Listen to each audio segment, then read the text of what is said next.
साथियों नमस्कार। साथियों, आपने खबर सुन ली होगी कि बांग्लादेश में किस तरह से हिंदू मॉन्क को, हिंदू संत को पुलिस ने गिरफ्तार कर लिया है और उन पर राष्ट्रद्रोह का मामला लगाया है। ये सारी कहानी तभी से चली आ रही है जब से शेख हसीना का तख्ता पलट हुआ है और पिछले 4 महीने से हिंदुओं को बांग्लादेश में परेशान किया जा रहा है। पिछले 4 महीने से लगातार पहले हिंदुओं को मारा गया, जब इस बात को ज़्यादा उछाला गया दुनिया में तो उसके बाद उनका आर्थिक बहिष्कार किया गया, हिंदुओं के दुकान से खरीदना बंद कर दिया गया, उनको नौकरियों में लेना बंद कर दिया गया और धीरे धीरे नौकरियों से निकाला जाने लगा। करते करते धीरे धीरे बात ऐसी बनी कि अभी तक ये रिकॉर्ड है, पिछले 4 महीने में अभी तक पूरे बांग्लादेश में लगभग 2 लाख हिंदू ऐसे हैं जिन पर कोई ना कोई मुकदमा लगा दिया गया है और वो भी कोर्ट के चक्कर लगा रहे हैं, पुलिस के थानों में बंद हैं। जब ये हद ज़्यादा हो गई तब कुछ लोग सामने आए, उन्होंने प्रोटेस्ट करना स्टार्ट किया, जिनमें इस्कॉन टेम्पल भी शामिल था। और इस्कॉन टेम्पल के जो प्रभु हैं चिन्मय कृष्ण दास जी, इन्होंने पब्लिक के सामने प्रोटेस्ट किया, अपनी मांगे रखी, 8 मांगे रखी कि भाई हमारी ये डिमांड्स पूरी कर दी सरकार, हमें पूरी तरह से सिक्योरिटी दे दे, हमें किसी प्रकार का हम पर अटैक ना हो। इन डिमांड्स के चक्कर में इन पर समय के साथ साथ अटैक करते गए और जब लगा कि भीड़ इनके साथ जुट रही है तो फाइनली इनको गिरफ्तार कर लिया और देशद्रोह का मुकदमा लगा दिया जी। और आप जान के हैरान होंगे कि इस्कॉन टेम्पल वही है जिसने बांग्लादेश में संकट के समय लोगों की मदद करी थी, किसी को खाना दिया था, किसी को कपड़े दिए थे, किसी को रहने को जगह दी थी, किसी को पैसे दिए थे और बदले में इनको क्या मिला? जेल। ये है सच्चाई। अब आप मुझे एक बात बताइए, पूरे हिंदुस्तान में आपको केंद्र सरकार के अलावा विपक्ष का कौन सा बड़ा नेता ऐसा है जो इनके समर्थन में खड़ा हुआ दिखाई दिया हो? बताइए। क्या राहुल गांधी ने वहां के हिंदुओं के समर्थन में अभी तक कुछ भी बोला? 4 महीने में एक भी रिकॉर्ड नहीं है। क्या अखिलेश यादव ने बोला, ममता बनर्जी ने बोला, शरद पवार ने बोला, उद्धव ठाकरे ने बोला, स्टालिन ने बोला? कोई है आपके पास रिकॉर्ड? जो भी इस वीडियो को देख रहा है वो एटलीस्ट भारतीय तो होगा ही होगा। और अगर आप भारतीय हैं, भले ही हिंदू हो या मुसलमान हो या कोई हो, अपने दिल से पूछ के बताओ कि जिस भी लीडर को आप मानते हो, मैं मोदी की बात ही नहीं कर रहा, मैं बाकियों की बात कर रहा हूं, बाकी तो आपकी नजर में बहुत अच्छे लीडर हैं, मोदी तो भाई सबसे बेकार लीडर है। आप जिस भी लीडर को मानते हो, क्या उसने बांग्लादेश के हिंदुओं के बारे में कुछ बोला? आप कहिएगा तो नहीं बोला तो क्या जबरदस्ती बुलवाएं? हाँ बुलवाइए, क्योंकि जब फिलिस्तीन में कुछ होता है तो ये लोग बोलते हैं। वो कौन सा फिल्म का एक्टर है जिन्होंने हिंदुओं के बारे में कुछ बोला हो बांग्लादेश में? यही फिल्मी एक्टर जब रफा में कुछ हो रहा था तो पोस्टर लगा रहे थे, ऑल आइज ऑन रफा। कौन सा फिल्मी एक्टर है जो खुलकर के सामने आया हो कि हाँ हिंदुओं के रक्षा के लिए मैं आगे आता हूं, मैं इसके लिए आवाज उठाऊंगा? कोई है एक भी? कोई एक भी नेता आपका? ये राहुल गांधी विदेश में जाकर के देश को बदनाम करते हैं, देश के सिखों के बारे में कुछ ना कुछ बोलते हैं, पार्लियामेंट में खड़े होकर के हिंदुओं के बारे में कुछ ना कुछ बोलते हैं, लेकिन बांग्लादेश में जब ये सब हो रहा होता है तो उनके मुंह से आवाज नहीं निकलती। क्यों? कारण क्या है? वो कारण जानना है हमको। हम ये नहीं कह रहे कि वहां जाके बचाओ, उनके लिए लड़ो ना। वो कारण क्या है कि आप एक धर्म विशेष के लिए तो जान छिड़कते हैं और दूसरे के लिए चर्चा भी नहीं करते, क्योंकि ये कारण हम इसलिए जानना चाहते हैं, हम नहीं चाहते कि हमारा देश कल को बांग्लादेश बन जाए, इसलिए हमें वो कारण जानना है। वो क्या वजह है कि आप एक पर्टिकुलर कम्युनिटी को इस हद तक पुलिस करने में लगे हुए हो कि वक्फ बोर्ड जैसा आप बोर्ड बना देते हो और देश में 30 नंबर पर उनको जमीन दे देते हो? वो क्या वजह है कि उसके तहत सेक्शन 40 में आप ये चीज जोड़ देते हो कि वक्फ बोर्ड ने जिस पर हाथ रख दिया वो जमीन उसकी हो जाएगी और सामने वाला हाई कोर्ट सुप्रीम कोर्ट भी नहीं जा सकता? वो क्या वजह है कि पिछले 4 महीने से आप लगातार जाति जाति जाति जाति किए जा रहे हो हिंदुओं में और हर जगह जातिवाद का कीड़ा भर रहे हो और लोगों को तोड़ने का प्रयास कर रहे हो? हमें वो वजह जाननी है, क्योंकि हमें अपने देश को लुटने पिटने नहीं देना है। आज के लगभग 70-75 साल पहले जब देश का बंटवारा हुआ, पाकिस्तान बना, 2 देश हो गए हमारे एक देश में से, तो सवाल यह उठता है कि आपने पाकिस्तान क्यों बनने दिया? कांग्रेस इस चीज का जवाब दे। आप कहिएगा कि भाई मुसलमानों ने अलग देश की डिमांड की इसलिए हमने उनको अलग देश दे दिया। ठीक है, आपने दे दिया, तो फिर यहां क्यों रह गए? आप कहिएगा अरे उनकी मर्जी से रह गए, तो फिर सबको रखते, फिर आपने देश क्यों टूटने दिया? आपके घर में 2 जने रह रहे हैं और डिमांड कर रहा है एक जना कि मुझे भाई एक अलग जो है मकान दे दीजिए, मैं यहां नहीं रह सकता। आपने उसको मकान भी अलग दे दिया, लेकिन फिर भी वो आपकी मकान में रह रहा है, तो फिर दूसरा मकान निरस्त करो कि भाई दूसरा मकान हटाओ फिर, और दूसरा मकान दे रहे हो तो फिर घर में रख रहे हो। ये था क्या फैसला, क्या था ये? आज की पीढ़ी को सोचना चाहिए पाकिस्तान क्यों बना, हिंदुस्तान का बंटवारा क्यों हुआ, क्यों मुसलमान भाइयों को हमसे अलग किया गया, और अलग करके जो बचे रह गए उनमें क्यों जहर घोला गया। इस पर सवाल उठना चाहिए। एक आदमी जिसमें थोड़ी बहुत भी समझ होगी वो इस चीज का जवाब दे कि पाकिस्तान क्यों बना।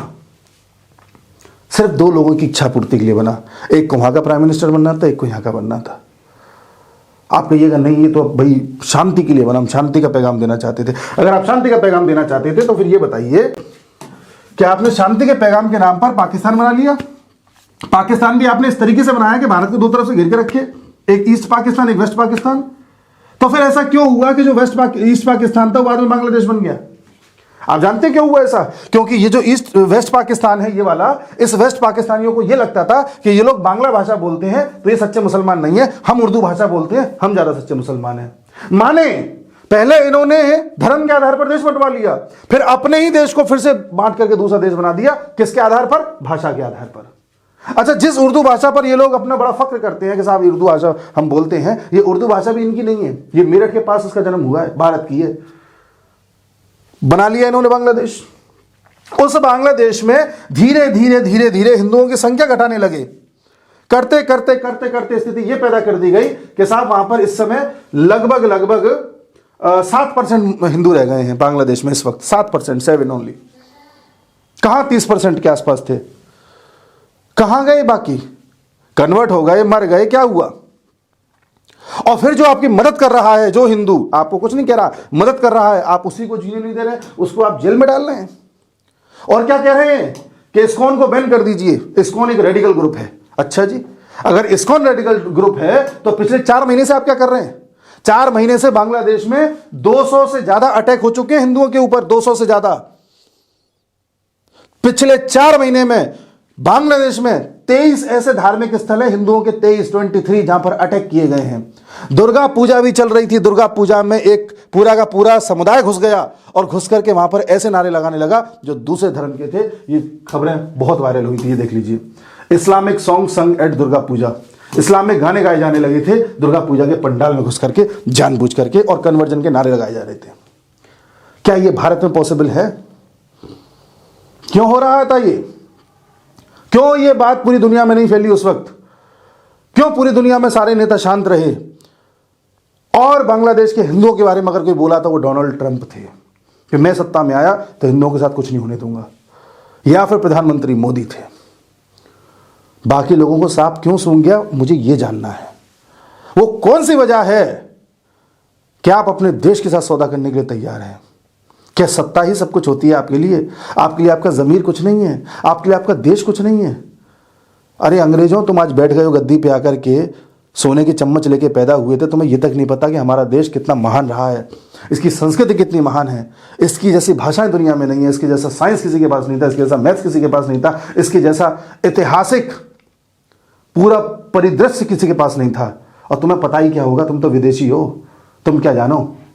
तुम्हें एक ही चीज़ पता है कि कैसे सत्ता में बने रहो और लोगों पर राज करो, जैसे ब्रिटिशर्स करते थे।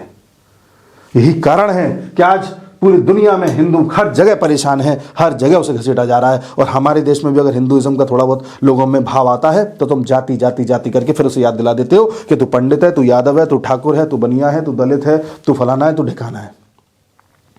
और जिन लोगों को आप बड़ा प्लीज कर रहे हो वो क्या कर रहे हैं ये भी जानिए। जैसा कि मैंने भी बताया कि पहले तो उन्होंने बांग्लादेश बना दिया, अभी भी चैन नहीं है आपस में, पाकिस्तान में अभी भी चैन से नहीं रह पा रहे हैं। आप देखिए, बड़ी ताजा खबर है 3-4 दिन पहले की, पाकिस्तान के खैबर पख्तूनख्वा में, खैबर पख्तूनख्वा इनका एक स्टेट है, वहां पर एक जिला है, जगह है खुर्रम नाम का, वहां शिया और सुन्नियों में लड़ाई हुई है, मारकाट मची है, 300 घर दोनों के जला दिए गए।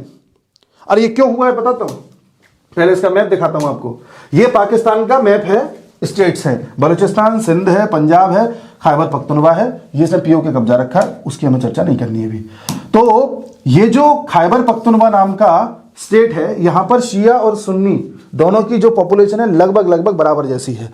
तो यहीं पर एक इनका जिला है खुर्रम, ये देखिए, ये यहां पर खुर्रम नाम का जिला जो अफगानिस्तान से सटा हुआ है।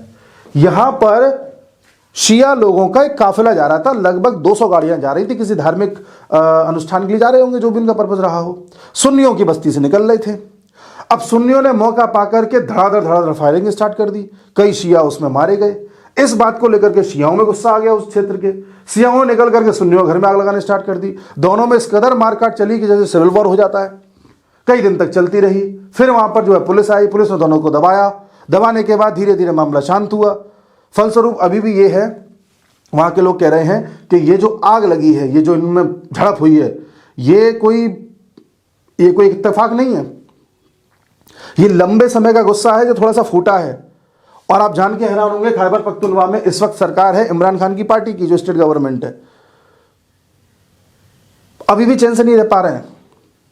ये फिर लड़ेंगे, देखना आप। क्या चाहते हैं जी? हमारे देश में जातिवाद है, नो डाउट, हिंदुओं में है, और बहुत तीव्र लेवल पे है, ये बात भी मैं मानता हूं। उसे हम ठीक करेंगे धीरे धीरे। लेकिन ऐसा हाल कहीं नहीं है कि किसी एक जाति का समुदाय दूसरी जाति के समुदाय से बीच में से निकले तो उस पर मारकाट मचा दे, गोलियां चला दे। ऐसा हम लोग नहीं है भैया। तो हमारी तुलना ना करना किसी से। और दूसरी बात, जो लोग इस बात पर बड़ा फूल रहे हैं कि भाई हमारे देश में जो है मोदी जी को 240 सीटें आ गई हैं, अब तो मोदी जी कुछ कर नहीं पाएंगे, मोदी कमज़ोर है, मोदी डर गया, मोदी ये मोदी वो। जो लोग मोदी को टारगेट करना चाह रहे हैं वो लोग भी ये समझ लें कि मोदी तो आज है, कल चला जाएगा, कोई और आ जाएगा। मोदी को टारगेट करने के चक्कर में इतना मत गिर जाना कि आप देश को बेच दो। और आप दर्शकों से भी मैं कह रहा हूँ, इस बात का बड़ा ध्यान रखना कि वो कौन से लोग हैं जो इसका विरोध कर रहे हैं, इस एक्टिविटी का, या इसका विरोध नहीं कर रहे, साइलेंट है। वो कौन से लोग हैं जो फिलिस्तीन के लिए तो आंसू बहा लेते हैं लेकिन इन पर चर्चा तक नहीं करते। राहुल गांधी, सोनिया गांधी ने फिलिस्तीन में कुछ हुआ था जब, तो उन पर आंसू बहाए थे, रोए थे ये लोग बैठ के, हमें बड़ा दुख है। आज के 3-4 साल पहले। अभी भी इनको बड़ी मां की चिंता रहती है। वो कौन लोग हैं जो खालिस्तानियों का कभी विरोध नहीं कर पाते खुल कर? वो कौन सी पार्टीज हैं जो खालिस्तान के बारे में आज तक एक शब्द नहीं बोली हैं विरोध में? इस पर आप गौर फरमाना, क्योंकि देश हमारा आपका है, पॉलिटिकल पार्टीज का नहीं है जी। ये तो बेच खाएंगे इस देश को। इन्होंने देश के बंटवारे करवा दिए। इस चीज को जानने की आवश्यकता है। और हमारे देश में इस चीज को भी जानने की आवश्यकता है कि इतिहास क्या कहता है, सच्चाई क्या है। क्योंकि जो किताबें हमको आपको पढ़ाई गई हैं, वो किताबें भी इन्हीं के समुदाय के लोगों ने लिखी हैं, लेफ्टिस्ट लोगों ने लिखी हैं। और वो किताबों में वही चीज लिखी है जो वो मानते थे और हमको मनवाना चाहते थे। तो किताबों में लिखी बात अंतिम नहीं है, इस बात को भी ध्यान रखना। मैं ये नहीं कह रहा कि लड़ाई झगड़ा कर दो, बट हाँ, अपने ज्ञान चक्षु खुले रखो। क्योंकि ये जो हाल यहाँ हो रहा है, इनका पूरी दुनिया की जो है इनका कॉन्सेप्ट है, इनको दुनिया में यही करना है। ये एक बहुत बड़ी समस्या है। आप कहेंगे भारत सरकार क्यों नहीं बांग्लादेश में कुछ कर रही? हम किसी दूसरे देश में घुस करके मिलिट्री थोड़ी लेके जाएंगे। हम ज़्यादा से ज़्यादा विरोध कर सकते हैं, भारत सरकार ने किया। मिनिस्ट्री ऑफ एक्सटर्नल अफेयर ने बोला कि हमें बहुत चिंता है इस बात की, यही बोला कि ध्यान रखा जाए कुछ गड़बड़ ना हो जाए। और वहाँ का जो मोहम्मद यूनिस है, जो सो कॉल्ड कार्यवाहक पीएम है, वो कह रहा है कि अरे ऐसा कुछ ज़्यादा कुछ खास हो नहीं रहा है यहाँ पर, ये तो इंडिया ज़बरदस्ती एक वो बना रहा है, हवा बना रहा है। मोहम्मद यूनिस देखते हैं, भी रुक जाओ 1-1.5 महीने और रुक जाओ। तुमको जो सपोर्ट मिल रहा है ना डेमोक्रेट से, यूएसए से, ये 1-1.5 महीने में चले जाएंगे। उसके बाद जब ट्रम्प चचा आएंगे तब बात करेंगे तुमसे। तो साथियों, ये पूरी कहानी है। अब एक वीडियो और मैं बनाऊंगा पॉलिटिकल अफेयर्स इनसाइट्स पर, उस पर हम चर्चा करेंगे कि किस तरह से अजमेर दरगाह के नीचे शिवलिंग की बात उठी है और कोर्ट ने बोल दिया है कि मामला आगे बढ़ाओ। उस पर चर्चा करेंगे। नमस्कार।